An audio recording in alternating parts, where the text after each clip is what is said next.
This was a few years ago. Took the family to Ginnie Springs, a beautiful Florida water spot for a day of swimming and a little picnic.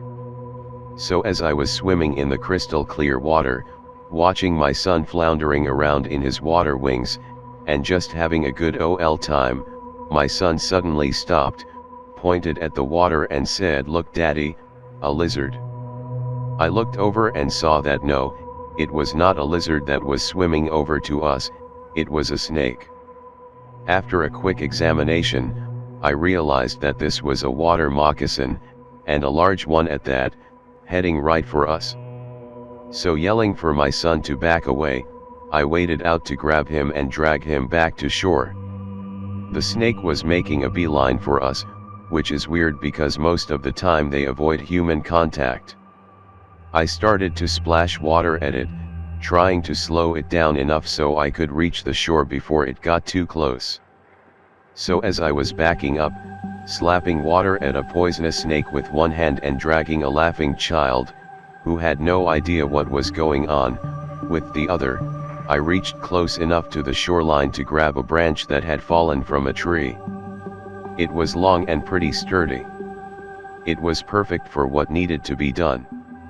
So as the snake got in close, I went all caveman on it and bashed it a dozen times with the branch.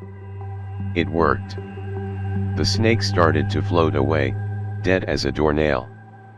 I then realized that all the people swimming around in this water would not take too kindly to bumping into a 4-foot dead moccasin, so using the branch, I launched the snake for a stretch of woods off to my right.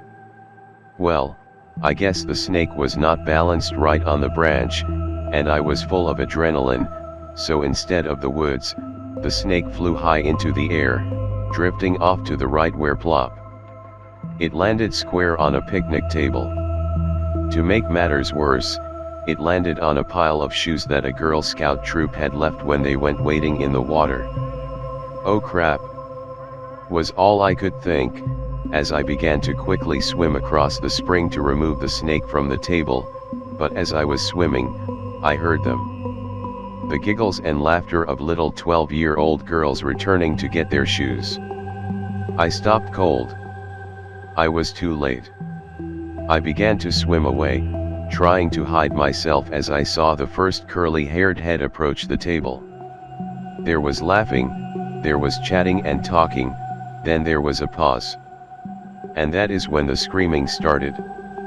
If you have never heard a dozen 12-year-old girls scream in horror as they saw a large, bloody snake draped across their shoes, I cannot even begin to explain the sound. Even as I dove underwater, I heard the screaming. Sometimes, at night, I still hear the screams. TLDR killed a snake, launched it with a stick across a table filled with 12-year-old girls' shoes. The screams, they still echo in those woods to this very day.